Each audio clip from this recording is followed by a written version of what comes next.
నమస్తే, నేను మీ సరిత. ముంబై నటి ఎపిసోడ్ ఇప్పుడు బెజవాడను షేక్ చేస్తోంది. వారం రోజులుగా రకరకాల కథనాలు, అనేక ఆరోపణలు ఏకంగా సీనియర్ ఐపీఎస్ లనే టచ్ చేస్తోంది. దీంతో ఈ కేసుపై ఇప్పుడు ఏపీ ప్రభుత్వం ఫోకస్ పెట్టింది. ఈ కేసు రాజకీయంగానూ దుమారం రేపుతోంది. ఈ కేసు విచారణకు విచారణ అధికారి ఏసీపీ శ్రవంత్ రాయ్ ను ఏపీ ప్రభుత్వం నియమించింది.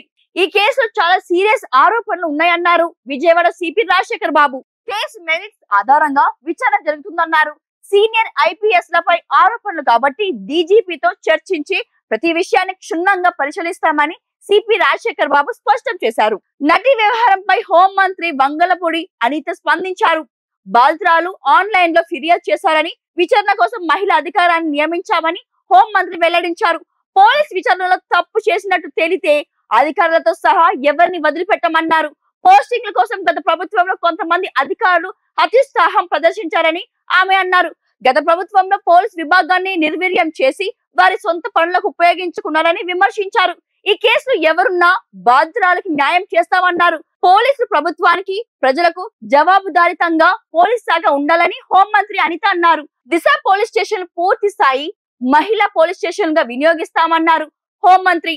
దిశ అనేది అసలు చట్టమే లేదన్నారు. కృష్ణా జిల్లా పరిషత్ మాజీ చైర్మన్ నాగేశ్వరరావు కుమారుడు విద్యాసాగర్ కొన్నేళ్ల క్రితం హైదరాబాద్ లో ఓ పెళ్లికి వెళ్లారు. అక్కడ ముంబైకి చెందిన క్యారెక్టర్ ఆర్టిస్ట్ కాంతాబరి జత్వానితో పరిచయం ఏర్పడింది. కానీ కొద్ది రోజుల పాటు ఇద్దరి మధ్య సన్నిహిత సంబంధాలు నడిచాయి. ఫీడ్ కట్ చేస్తే ప్రేమ పేరుతో తనను నటి మోసం చేసిందంటూ విద్యాసాగర్ ఫిర్యాదు చేశారు.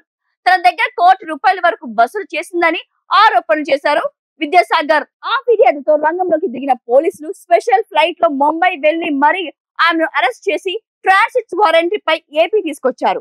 కోర్టు ఆమెకు రిమాండ్ విధించింది. కొద్ది రోజుల తర్వాత బయటకు వచ్చి ఆమె హైకోర్టులో క్వాష్ పిటిషన్ వేసుకుంది. ఇప్పటికే ఆ కేసు విచారణలోనే ఉంది. ఇదంతా కొన్ని నెలల క్రితం జరిగింది. ఇప్పుడు ప్రభుత్వం మారటంతో మళ్ళీ ఈ కేసు తెరపైకి వచ్చింది. కేసులో ఒకప్పుడు నిందితురాలుగా ఉన్న అరెస్ట్ అయిన జత్వాని తాను బాధితురాలని అంటోంది. అధికారాన్ని అడ్డం పెట్టుకొని తనను అన్యాయంగా అరెస్ట్ చేశారని, తనతో పాటు తన కుటుంబ సభ్యులను కూడా చిత్రహింసలకు గురి చేశారని ఆమె ఆరోపిస్తుంది. ఓ గెస్ట్ హౌస్ లో బంధించి వేధించారని, బెదిరించి సంతకాలు పెట్టించుకున్నామని, ఆస్తి రాయించుకున్నారని ఆరోపించింది జత్వాని. గత ప్రభుత్వంలో కొంతమంది ప్రముఖ నేతలు కనుసన్నల్లోనే ఇదంతా జరిగిందనేది ముంబై నటి ఆరోపణ. ముఖ్యంగా పలువురు ఐపీఎస్ అధికారులపై ఆమె ఆరోపణలు చేయడం సంచలనంగా మారింది. మరోవైపు ఈ కేసు పొలిటికల్ టర్న్ తీసుకుంది.